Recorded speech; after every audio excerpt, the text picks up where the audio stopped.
We're not the suits that talk football. We're the dudes that know football. And you've just crossed over into the Trend Zone. Dave here with Casey. We are the football dudes. Are you ready, brother? I am. Happy New Year, brah. Happy New Year. Welcome to 26. Got to tell you, 25 just seemed to slip away. It slipped away. New year, new me. Who Yeah, dis? all right. Let's hope for better this time, right? All right. You can Let's hope. get it on. It is the area in which we call the Trend Zone. It is January 7th, 2026, and it is a little bit chilly here in the west side. It is 61 degrees and overcast. Casey, what you got over there in the shore? Got up in the Sherm, baby. It's a blistery junior sale. For all the nerds out there, that's 55. All right. In today's episode, Casey, I have a question for you. How much more black could it be? Dave, it could be none more black. That is correct, sir. Several teams also facing a quarterback quandary here, Casey. We're talking playoffs. Playoffs. All Playoffs? right. How about a little survivor, fantasy dominators on the season? And of course, we'll get to all of the awesome games in wild card weekend. Casey, I refuse to call it whatever they're calling it nowadays. Is it super wild card weekend or It's wacky wild card weekend, okay? Dave. Ever since it expanded, it couldn't just be it's wild card weekend, okay? Leave it at that. All Fuck right. wild card weekend. Yeah, wacky wild card weekend, right? Okay. All right. We can't take a trip into the trend zone, Casey, without a nug for the people. What you got? Dave, you might think that my nug is 5 straight days of football if you're throwing in the college football playoff, which is totally freaking sweet. But Dave, Yep. I'm keeping it local, baby. We're talking NFC West, the Seattle Seahawks and our Los Angeles Rams, both from the NFC West, are the top 2 Super Bowl favorites entering the playoffs. Wow. Very rare for teams in the same division to be the favorites to win. But Dave, both of them are NFC teams, so they can't both win. So clearly, I cannot choose the drink in front of you. Now, if this were the CFL, we would have the crossover possibly in play, and they could end up in the Super Bowl together. But I digress as a football nut job here, Casey. I want to tell the people, though, the Trend Zone, which you are now listening to, is available for subscription on Spotify, Apple Podcasts, Google Podcasts, Amazon Music, wherever you get your podcasts. Please subscribe now. Casey, moving along to the top trending stories of the week, we get things started on a little downer note. It is, of course, the day after the NFL season ends, Black Monday. After the 23 season, Casey, a handful of people ejected. It was 8 after the 23 season, 7 firings after the 24 seasons. That's 15 firings over the previous 2 seasons. We look at some of the bright side, though, of this situation. How about the hires of Ben Johnson, Mike Vrabel, and Liam Cohen, getting the Bears, Patriots, and Jaguars, respectively, all into the playoffs in their first season. That's right. So it can happen quickly from worst to first, from way in the top of the draft all the way into the playoffs the very next year. Casey, that's what these teams who have just dropped the axe on their coaches are hoping for. But this year, wasn't that clear what was going to be? Were we going to hit the number? And of course, we're gonna, Dave. It didn't look like it, but we always get there, dude. That's right. We are at 7 openings at this point in time. Casey, go ahead and get into some of this action.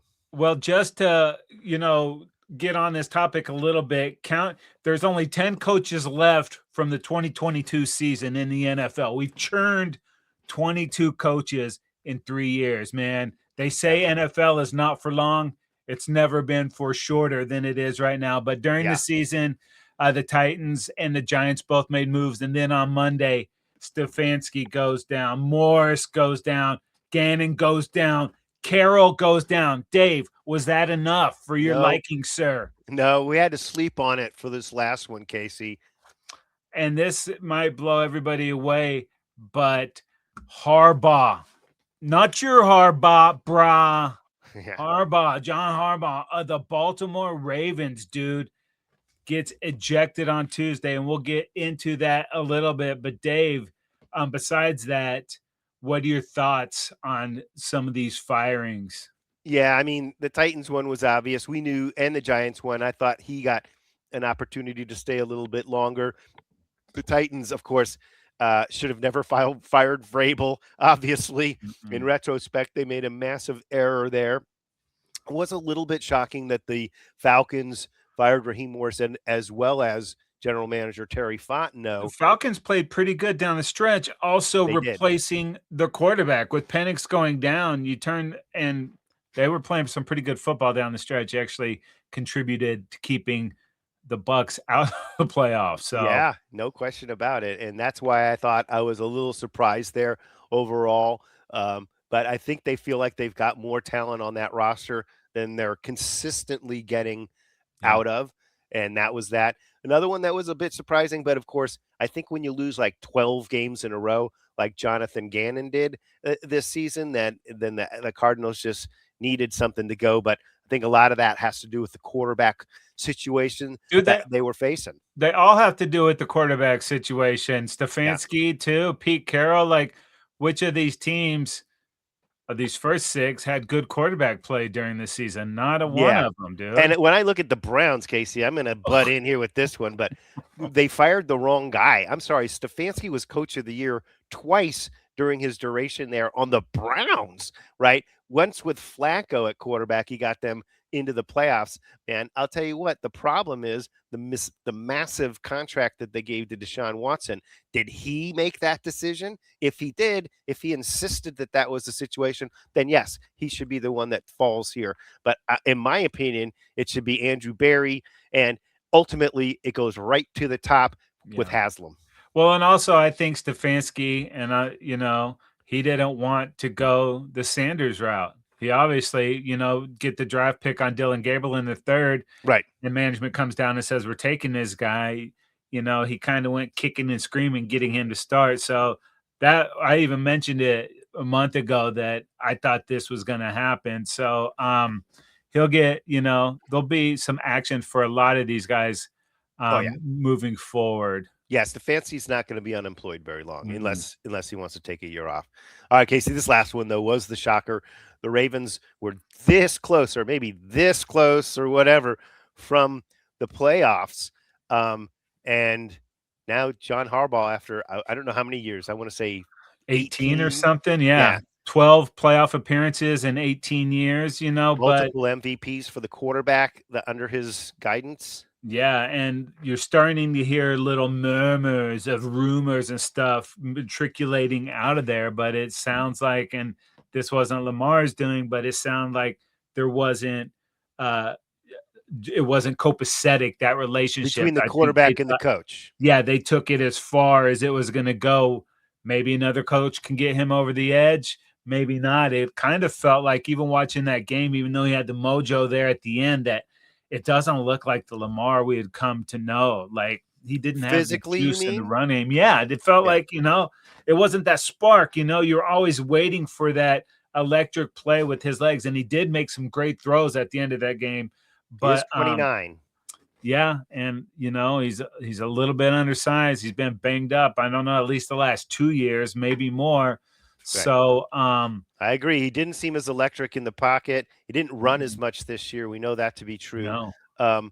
And when you look at this, there were stories about him falling asleep in meetings, not being the greatest student of the game, et cetera, et cetera. Maybe that kind of, the Harbaughs are as competitive as they come.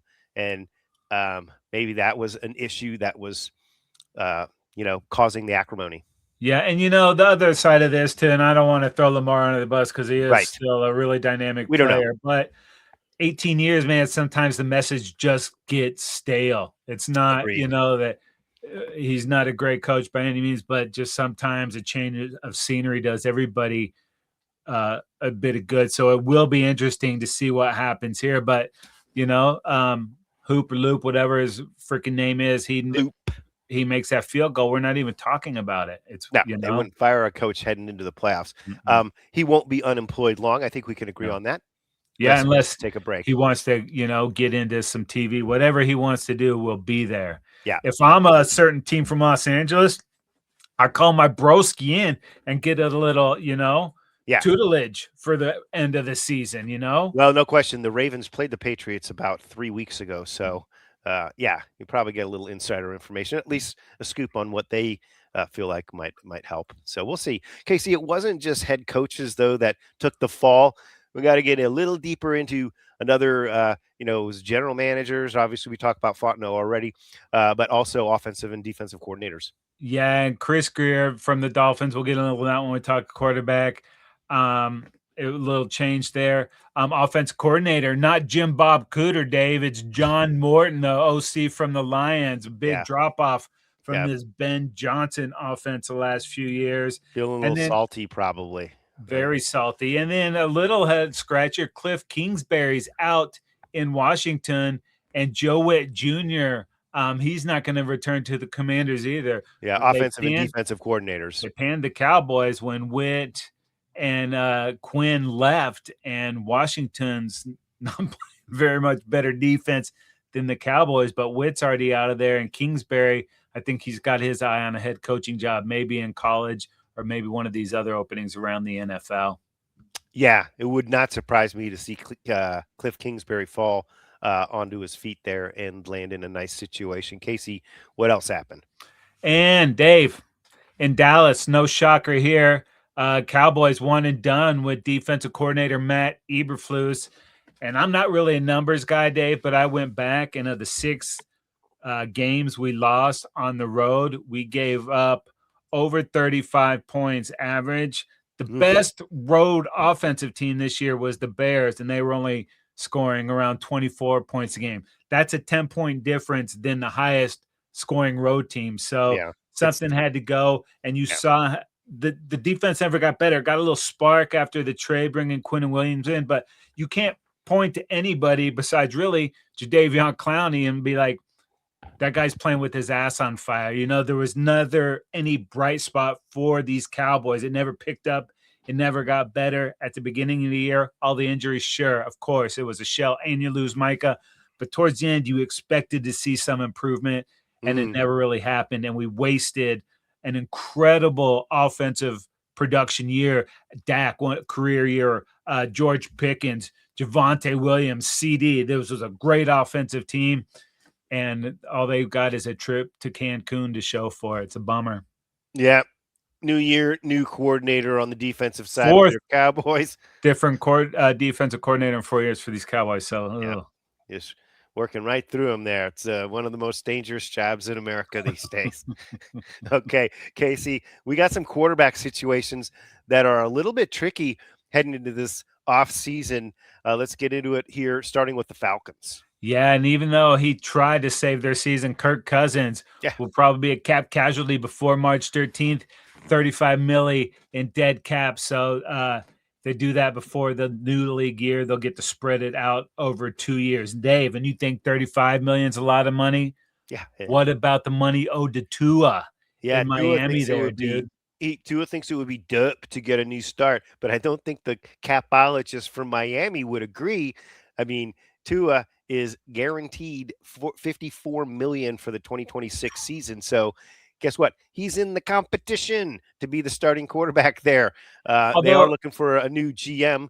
So they have. We've seen these teams cut ties, though. I mean, you know, the Broncos did it a couple years ago. It's not out of the realm of possibility to be like, you know what, cutting bait, moving on. That's a lot of money to take, obviously, into one season, but a post. I think that would be including if they do the post June 1st, because he has 99.2 million in cap charges over the next 2 seasons. So it would be a pretty brutal pill, a very, very bitter pill.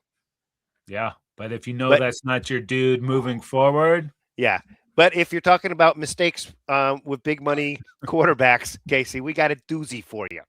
Oh, yeah, dude. Deshaun Watson, 5 years, 230 million, fully guaranteed. Guess what his cap number is for 26, Dave?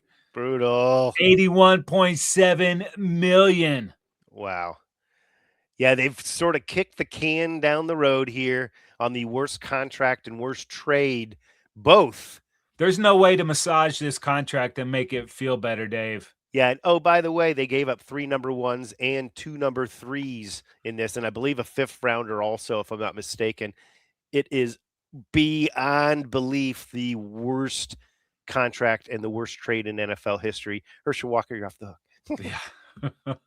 Not the only one, though, Casey, with a quarterback situation. This one's a lot less sticky, though. Yeah, Geno Smith. He before the season he agreed to a 2-year, $75 million with the Raiders, and nothing worked out for the Raiders this year.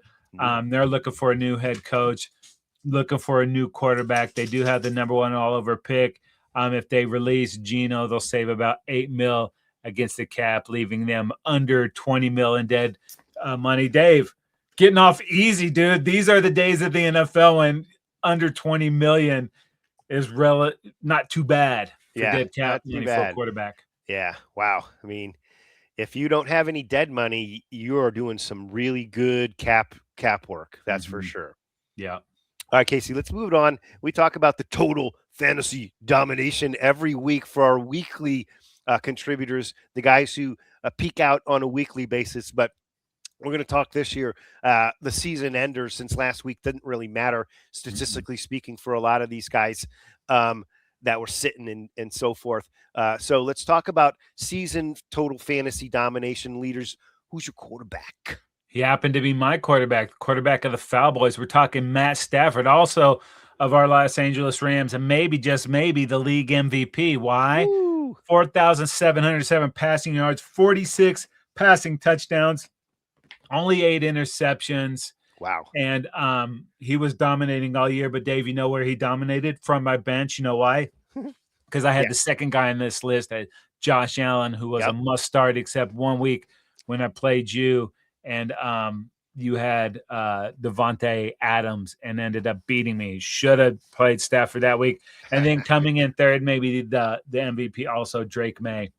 Yeah. When I actually put that stat in there, when I looked at the 46, I actually had to go and check 46 touchdowns.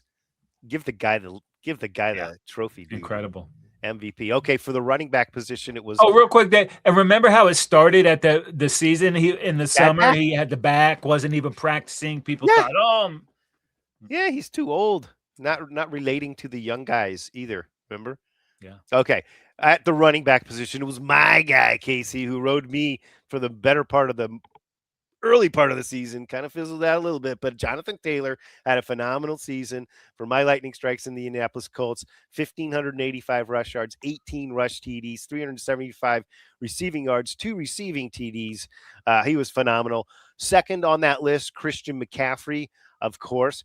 An awesome season for McCaffrey. And then third on that list, Bijan Robinson, who was absolutely phenomenal to watch play. Speaking of phenomenal, dude, this guy caught 10 of those touchdowns off Stafford. Puka Nacua, man. There wasn't a week that went by where this cat didn't make one of the most insane catches you ever saw, dude. And even that last Monday nighter against Atlanta, 2 of the almost catches were just as incredible, man. Yeah. This guy is taking the league by storm. 1,700 receiving yards, throwing another 100 rushing yards. He was the total fantasy dominator, followed by Jackson Smith and Jigba and Amon-Ra St. Brown. All right. At tight end, Trey McBride, dude, this guy was lighting it up. Him and Puka were battling for that number 1 receiver in terms of receptions, dude. He was on the Greenbud Packers and the Arizona Cardinals, of course.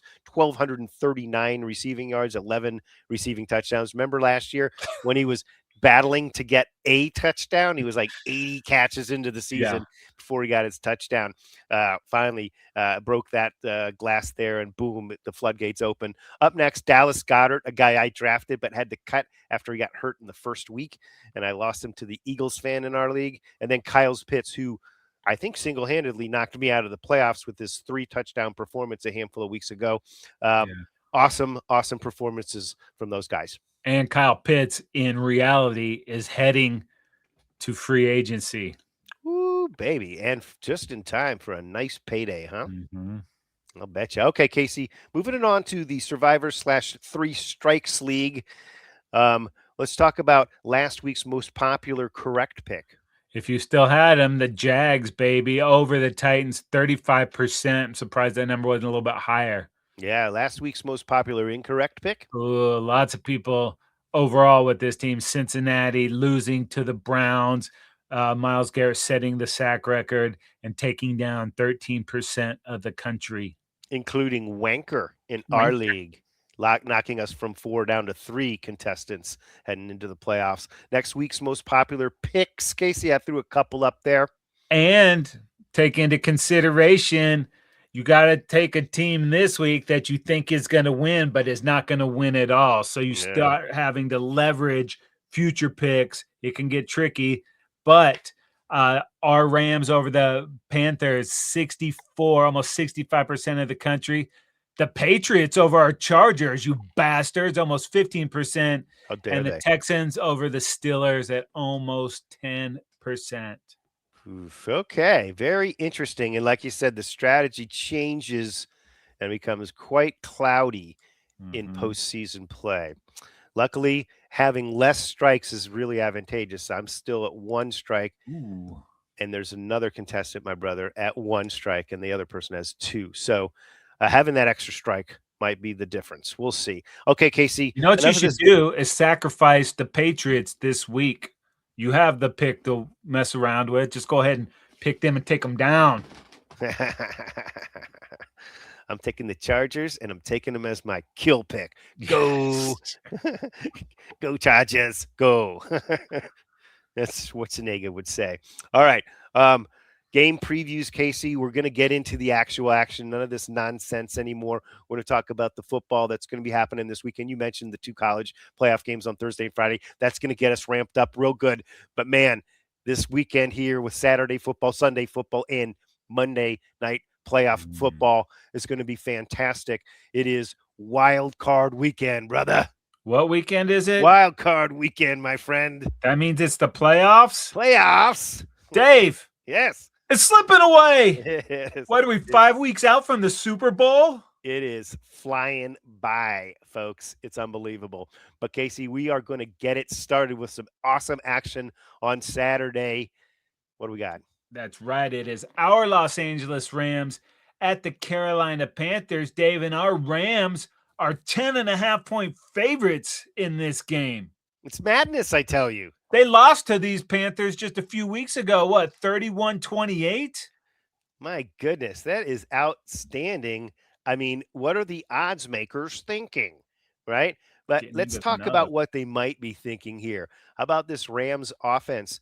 Highest scoring offense in the league at over 30 points a game, right? Second in yardage at over 400 yards per game, right? Their passing game, second best in the league, right? Running, oh, they're pretty good at that too. Top 10 rushing in the football. A really, really nice, balanced offense. Obviously, McVay knows how to dial it up. They've got Puka Nacua, Devontae Adams has been banged up lately and on the shelf a little bit, but they're expecting him to be back and a pretty good full go with that hammy. They recently got Tyler Higbee back, offensive weapon there. They've been developing the other tight ends. The 3 tight ends for the Rams are absolutely bonkers. I was talking to Bobby because he's got some stupid draft thing. He's got to pick playoff guys, but I was like, you can't pick any of those guys because any weekend it could be any of them. And it's such a huge part of this offense now, dude. It's brutal. Absolutely. And getting Higbee back, you know, he's the most proven commodity at the position there for them. The 1-2 punch at running back there with Kyron Williams and Blake Corum, just really, really a really talented bunch. And again, one of the best play callers in the league. So when you look at that part of it, and dude, Devontae Adams missing the last couple of weeks. He could have probably gone in both of those games had he needed to, but they didn't need him to. Of course, they didn't play their best, but everybody kind of, thought he was an afterthought this year. And it looked like vintage Devontae, man. You get him with the quarterback with the cerebral level of Matthew Stafford. Yeah. And you're already worried about Puka on the other side and this run game, man. It's a lot to handle. Man, I'm starting to talk myself into the 10.5. Yeah, right. Exactly. And when you think about this defense that the Rams put on the field. The front four is as good as any front four really in the league. That group right there handles the run very well and can get after the passer, so they can really play coverage on the back end. This is a tough defense to go against too. Yeah, dude. And then you flip it over to these Panthers.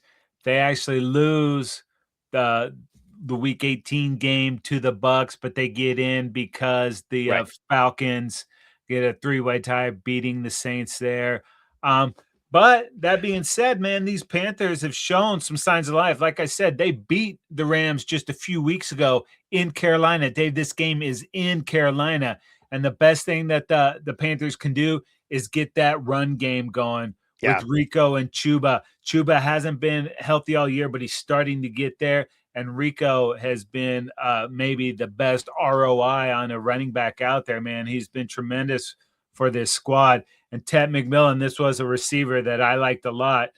I didn't think he would fall to Dallas, kind of hope, but he's really starting to hit his stride. They're going to need Bryce Young, though, to play like he did at Bama. And he's shown flashes of that, but can he be consistent enough to do it? The margins for error are razor thin in the playoffs, but these Panthers have a lot going for them. They're playing at home. They've got the run game. They got the receiver. Can that front hassle with Derek Brown and get back there and get some hits on Stafford and try to slow down that run game?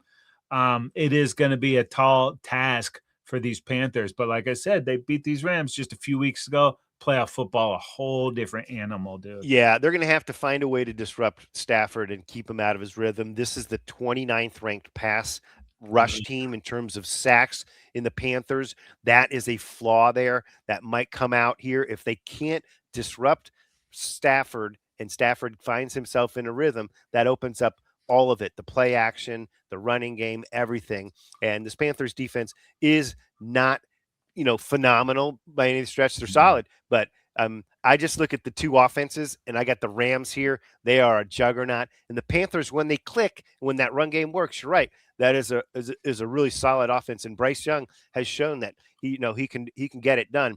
But it's going to be a battle to keep up with scoring with this Rams team. They're not a come from behind team, and a lot's going to have to go right for them to get this win. So we've seen crazy shit happen all season long. Playoffs are going to be bonkers as well, but it's got to have a lot of stuff go right.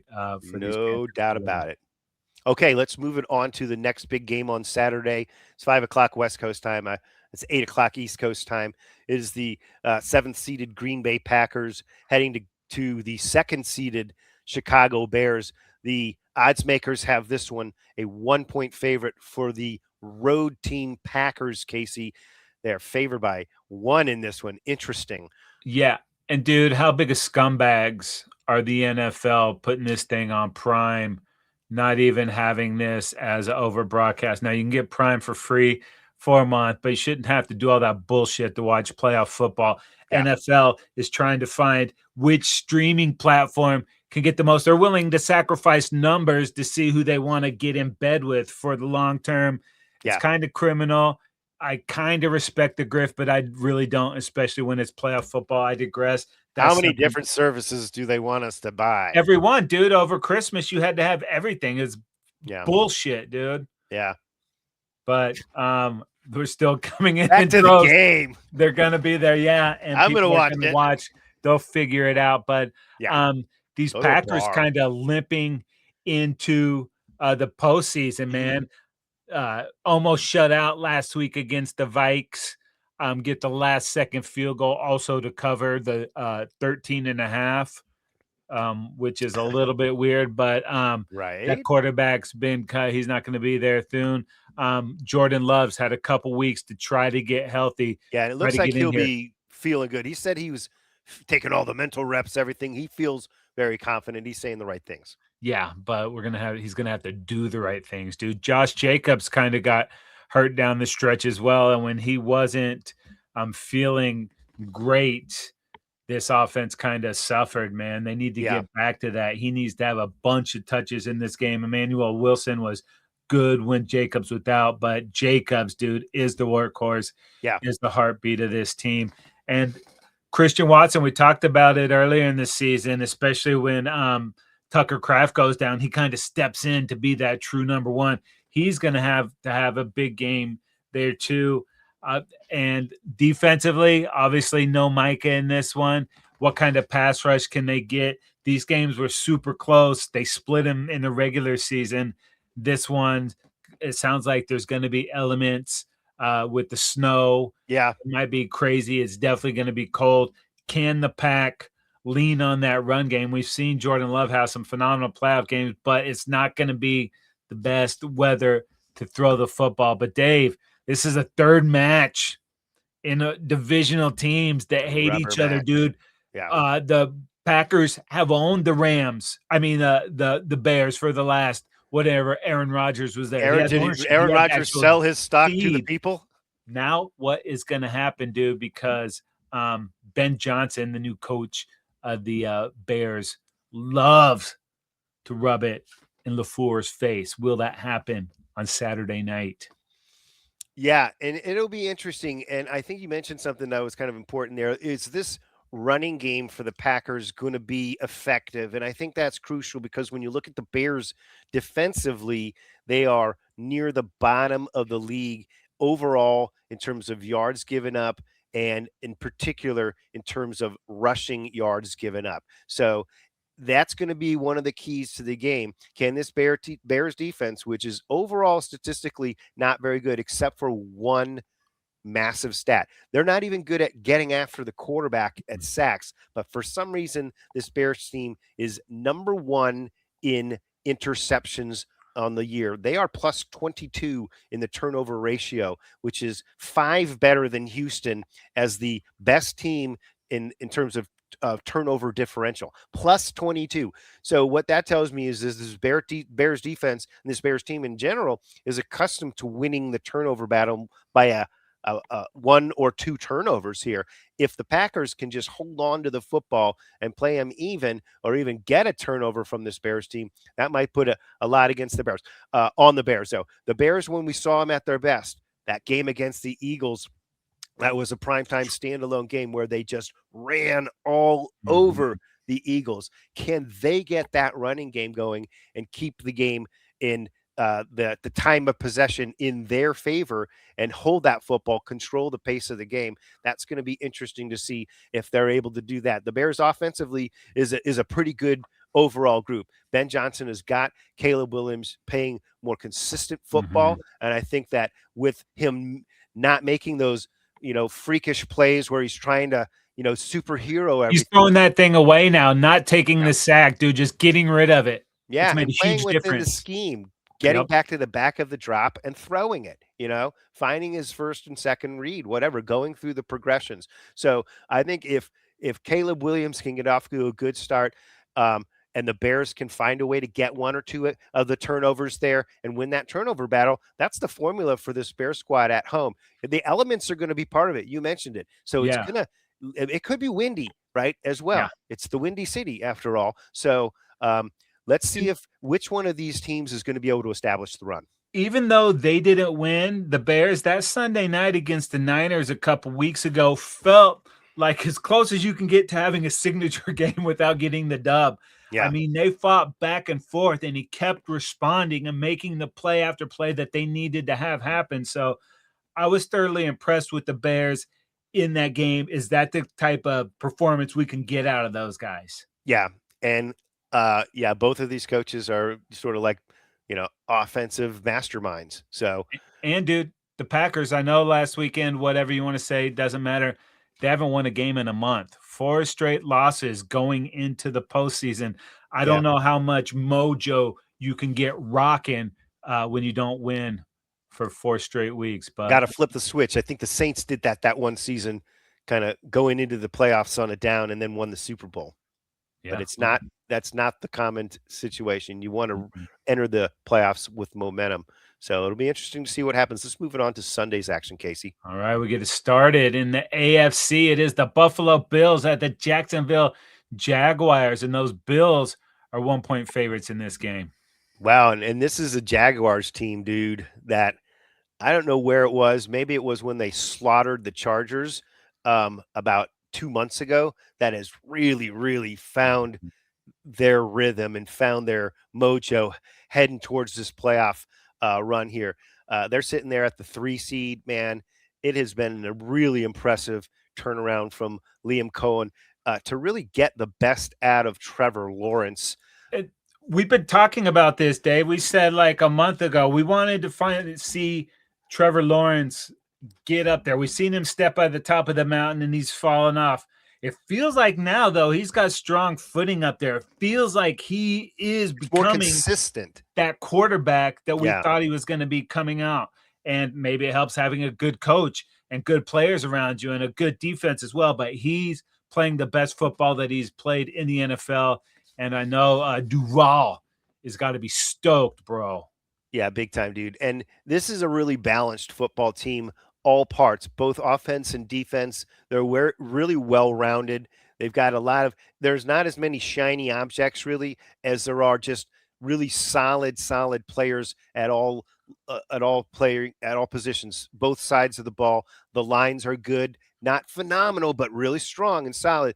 The weapons, the back end of the defense, the weapons on the offense, right? But it's all coming together with Liam Cohen's offense. They can run the football pretty well here, but mostly it's, they got almost 28 points a game. So it's sixth best in the NFL in terms of scoring. They're really, when I look at them, the main weakness that I see here in this team is that they're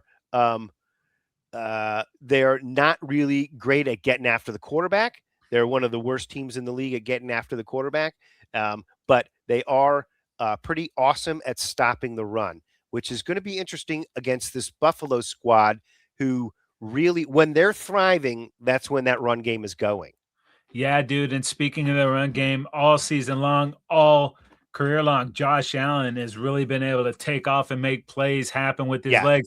He's Last few weeks, he's kind of been banged up. He's got that foot or the ankle. It's kind of kept him a little less mobile. We'll see if having the last couple weeks off will eventually, have given him enough time to get healthy. And everybody's talking about no Mahomes, no Joe Burrow in this playoff. It's like do or die time for these Bills. They haven't been great on the road when it's mattered. So that is another angle to look at. But, dude, Josh Allen and James Cook have been carrying this team. When you look at the receiving core, Khalil Shakir, Brandon Cooks is now the number 2 on this team, and he's only been healthy for a couple weeks, but he does look kind of like his old self. He looks fast. Yeah, he's played well recently. For sure. Shavers and Palmer, inconsistent, dude.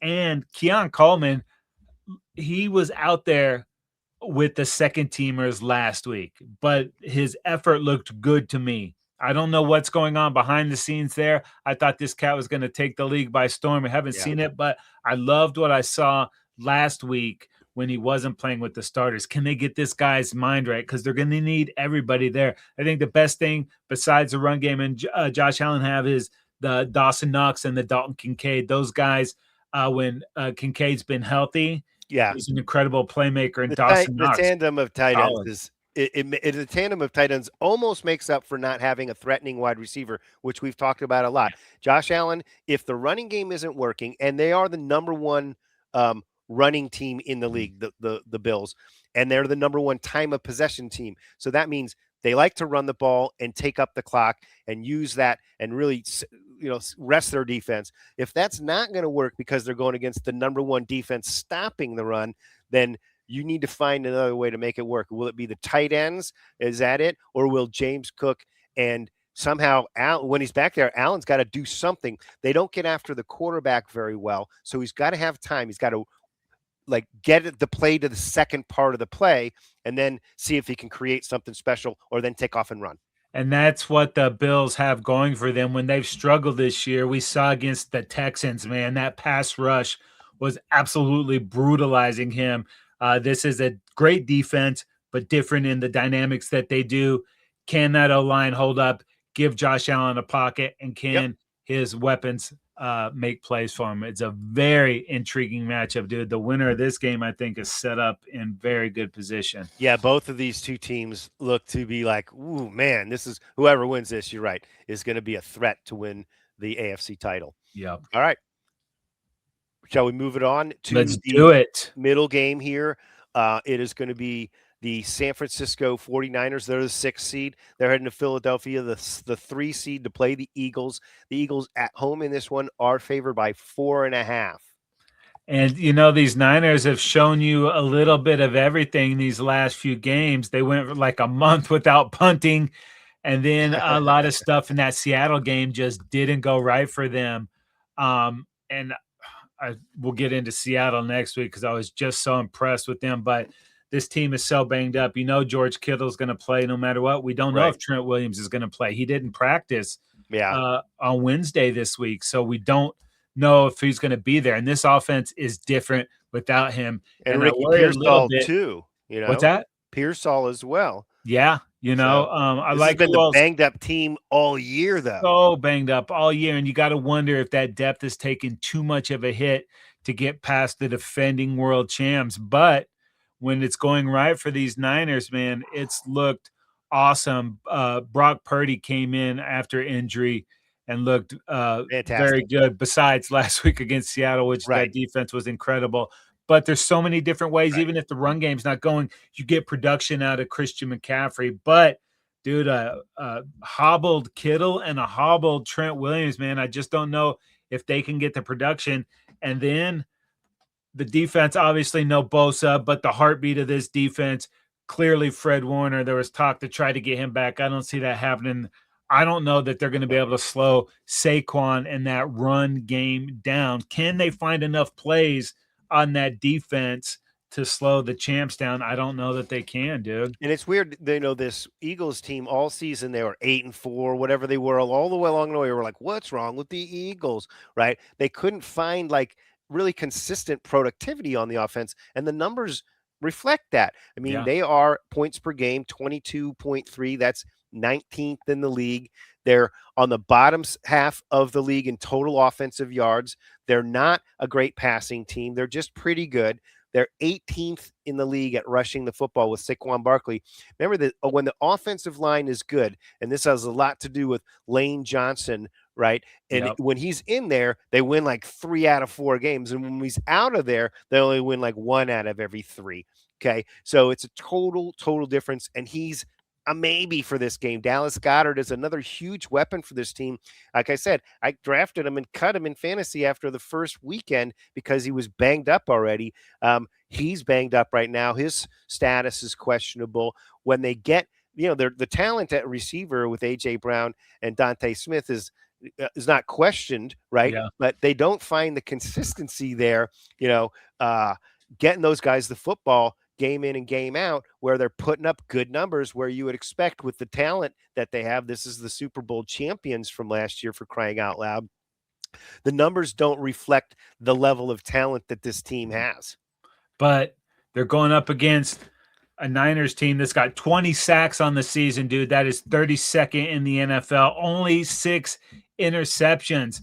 So that to me says Jalen's going to have enough time to just stand back there. And when he has time and could just get A.J. Brown on a one-on-one or Devonta Smith on a one-on-one, he should pick that defense apart. But it's the playoffs, so anything can happen. Anything can happen. Great stats, though, with the last in the league in sacks for this team. They are, I believe they are on their 6th or 7th linebackers or something. They're obviously their starters are not in there. They just got Kendricks signed off the practice squad. He's going to be counted on this week to do something for them. It's going to be heck of a battle. Dave, take a couple deep breaths. Contain yourself. Okay, got it. You ready? I'm ready, sir. All right. The nightcap on Sunday.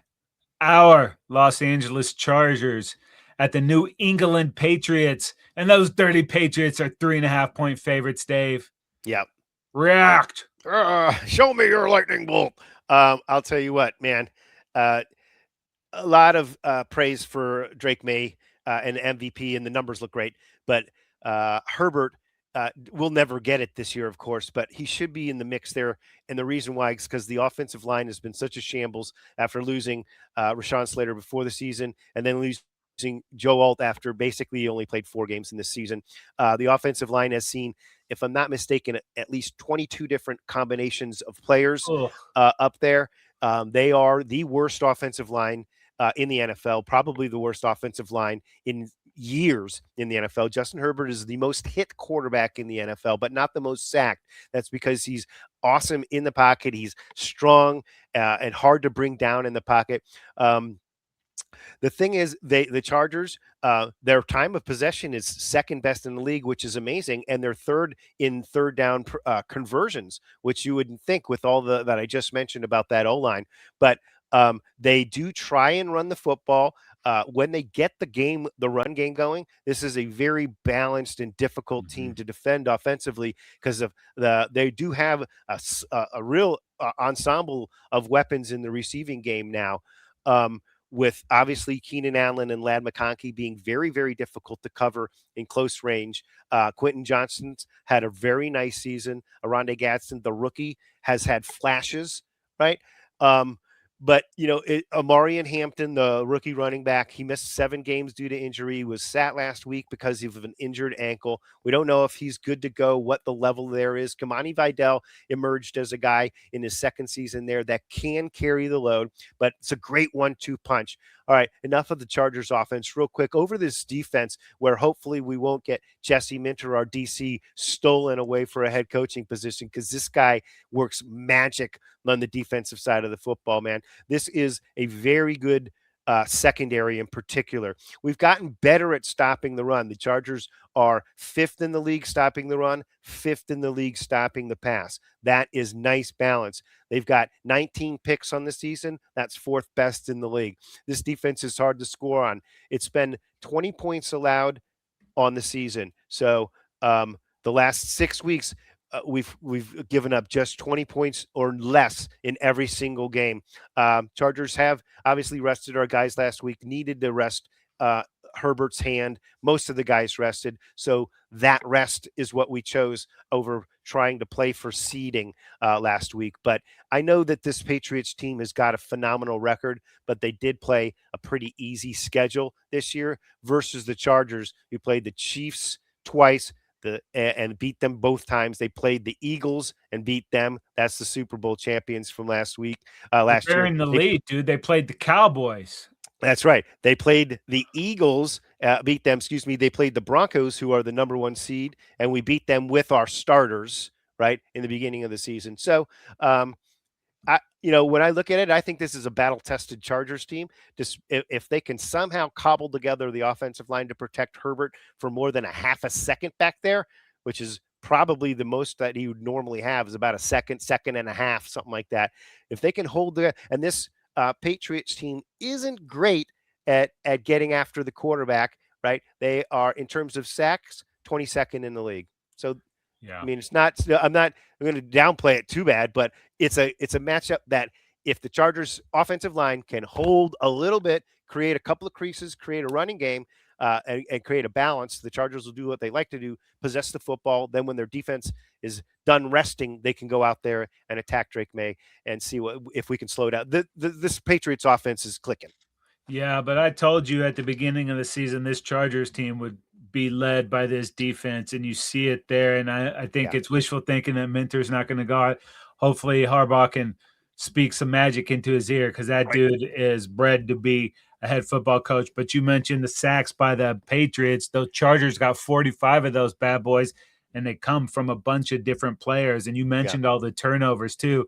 The thing that this Patriots team has done the best is not make a ton of mistakes. They don't turn the ball over a lot. They're pretty good at protection, pretty good at everything. And if you don't make mistakes, don't have penalties and turnovers, you're going to be in all kinds of football games.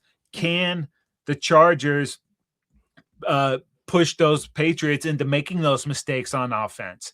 That is what I think is the question I have in this game, and I think they are going to be able to frustrate that New England offense a little bit. But man, Drake May, remember last year the slander going in, how Jaden Daniels was the guy, and that I can't believe that the Bears got Caleb, and I can't believe that the Patriots had Drake May. Those guys suck. And now May has put himself in the MVP category. And you mentioned the schedule. It hasn't been great, but you can only play who your opponents are. Absolutely. He's played pretty They're damn NFL good teams against everybody. Yeah, it's the NFL, dude. There are no easy games. The 1-2 punch with Travion Henderson and Ramondre Stevenson. Dude. Travion's had an awesome second half of the season. And I got to eat a little crow here. Stephon Diggs has really recaptured that form that made him one of the best receivers in the NFL. That connection that he and May have is on another level, dude. And I have to say that, man, I'm sad that Mac Hollins is on IR because I wanted to see this cat walk up to the game with no shoes on, doing his Mac Hollins thing, getting in there, dude. He is just such a fun player. And then all the other receivers kind of do a little bit, but I like to see, there's obviously going to be a lot of attention on Diggs. Yeah. Can Hunter Henry. Yes. A former Charger. Former Charger. Can he get going, man? Yeah. When he's part of this mix too, it is a very dynamic offense. So, Casey, they are second in the league with almost 30 points a game. And they almost get 400 yards a game. That's fourth in the league, the Patriots. So it is a juggernaut, but they haven't played a top 10 defense the entire season, right? The Chargers are, on average, the defense they've played, the best couple of defenses are middle of the pack. They've feasted on some pretty lousy defenses, and on their defensive side, they've played some pretty substandard quarterbacks. I know they did beat the Bills, and I give them credit for that. They split with the Bills, and they played Aaron Rodgers. Other than that, it's a lot of quarterbacks that are not starters in the NFL that were on their schedule. It is one of the easier schedules. Again, you can only play who you can play. And we shall see if the Chargers defense can take away Stephon Diggs, who's been phenomenal, in regards to Hunter Henry, who is a solid option for them. You got Derwin James, you got Deion Henley, that are guys that really, really effectively cover tight ends on a regular basis. So it's going to be fun. Vrabel is a tough dude. We said it right away. The team takes after his style, his physicality, and is also his intelligence, right? So these are, in a lot of ways, mirror images, although Vrabel's a defensive guy and Harbaugh's an offensive guy. They like the same style of physical football, but smart football. Michigan against Ohio State, dude. Wow. How sweet is that? And the thing is, man, this Chargers team has been battle tested. They've been through some fires this season. They've had to really dig deep. I know that the Patriots have had some games where they've had to battle, but to me, this Chargers team is battle tested, but they have to go out there and prove it. Right. And, you got to go on the road. This one, good news, it's not a 10 a.m. kickoff, which the Chargers have struggled with a little bit this year. It's a night game, so our body clocks will be fine. Temperatures going to be somewhere between 30 and 45 or something like that, maybe even some rain. We'll see. But the Chargers got the defense and the running game. Those are the things that travel well, and they play well in bad weather. Yeah, it's going to be good, Dave. You know what? No, it makes a wild card weekend so wild and super. Yeah. Monday Night Football. Oh, yeah. Man, once they switched over to having this Monday Nighter in here, woo, baby, it keeps it going. This one is a good one. It is the 5th-seeded Houston Texans on the road to play the 4th-seeded Pittsburgh Steelers, Casey. The Texans are on the road and favored by 3 in this game. Yeah, dude, and DeMeco Ryans has this team playing some outstanding football, dude. The number 1 defense in the NFL, but the number 1 punishing team in the NFL too, man. They just they are so physical at all levels on this defense, giving up just over 17 points a game. Wow. Under 200 yards passing, dude, under 100 yards rushing, 47 sacks, 19 interceptions, man. Whew, baby. This defense, man, when they were playing the Bills a few weeks ago, I was like, this feels like the 85 Bears. They are punishing teams. Yeah. So if that defense can play like that, and we've seen the Steelers have some trouble with defenses like this. Yeah. Can they get enough out of their offense? Can CJ Stroud do enough? Can they get enough out of the run game? I love the receivers for the Texans, but the mystique of going to Pittsburgh on Monday night for a primetime game, dude. I don't know the their last record time on Monday night. Monday. It's ridiculous. The record on Monday night. I don't got the numbers in front of me. They go into the fourth quarter, little renegade. Right. How will the Texans respond to that, dude? And I needed the Ravens to win on Sunday night to win the picks for the week 18.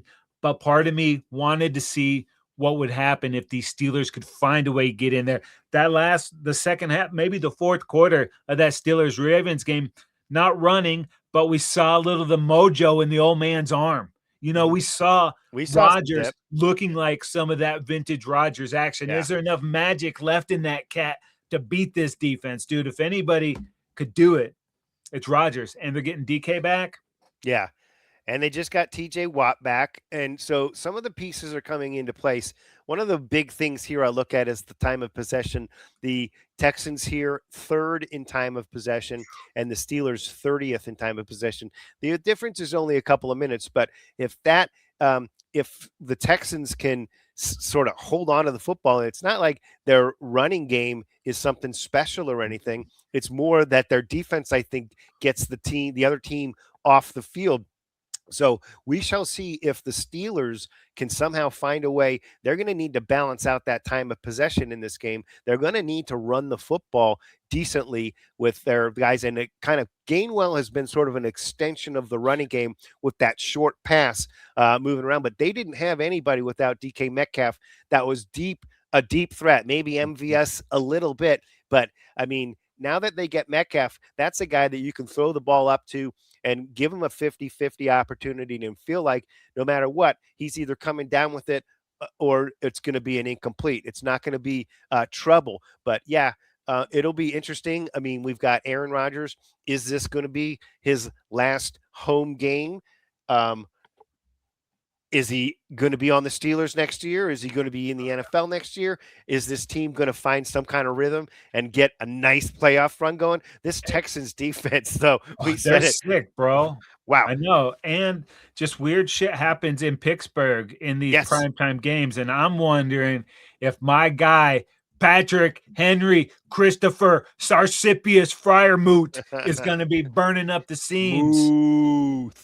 I'll tell you what, that could be a huge factor. They need somebody to step up and make some big time plays for them if they're going to do it here. So, I don't know. We'll see. In terms of passing yards allowed, CJ Stroud hasn't really been, like in a rhythm lately, as far as I can see there. The Steelers, though, 29th in the league in terms of passing yards given up. So that could be a pretty big element too. Can CJ Stroud, and especially if they end up getting this W and moving into the next game, can they find a rhythm offensively? We know their defense is physical and very, very difficult to go against. But really, if this is going to be not just a win this week against the Steelers, but a team that we can look at as a real threat in the AFC, they've got to do more offensively. And a lot of that's going to fall on CJ Stroud. We'll see if they can take advantage of this secondary that the Steelers are putting out there. Yeah, dude. And let's go back to the middle of the season when Stroud was out and Davis Mills came in and played very well. 3 or 4 games in a row for these guys and kept them in the mix. There's a good chance one or both of the quarterbacks could get knocked out of this game with the way these defenses fly around. So if that were to happen, you feel good about Mills coming in for these Texans. But CJ caught lightning in a bottle a couple of years ago, dude. I think this could be a Super Bowl dark horse, but they're going to have to get out of Pittsburgh. If this game wasn't on Monday night, I would feel much better about the Texans. Like, I can't even believe that I'm even thinking about it because I love their style of football, but something about Pittsburgh on Monday night, dude, I don't know. Yeah, well, their running game isn't that great. They run for just over 100 yards a game, near the bottom of the league for the Steelers. They're going to have to get some balance there so that it's not all on Aaron Rodgers winging the ball, the Muth and DK Metcalf against that defense.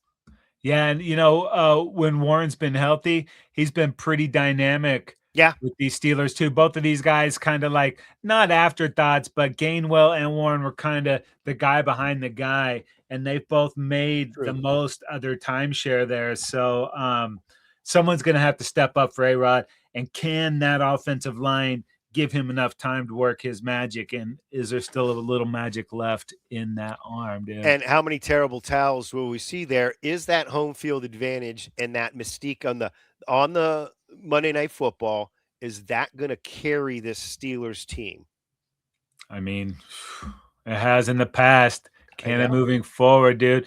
Like, you could tell me every team, the hardest to win for me out of all the games would be like Carolina over the Rams, but I could see scenarios where every team that I think is going to win absolutely loses these games. Oh, no question. And every week I go into this feeling pretty confident every year about this particular round, and I get a couple of them wrong for sure, Yeah, if for not more sure. than a couple. Oh, dude, how stoked are you, bro? Oh, I am completely and totally stoked for the weekend of football that we got in front of us, brother. Stoke levels rising. Boom. Okay, folks, so many ways you can check out the Football Dudes Trend Zone, available on subscription, Spotify, Apple Podcasts, Google Podcasts, Amazon Music, wherever you get your podcasts. Yeah, go ahead, subscribe to our YouTube channel, like us on Instagram and Facebook, follow us on Twitter, Football Dudes LA, and make sure you tag us across all social media platforms. Or just go to footballdudes.com. It's all there for you. That is going to do it for this episode of the Trend Zone. We're not the suits that talk football. We're the dudes that know football. For Casey, I'm Dave, and we are out of here.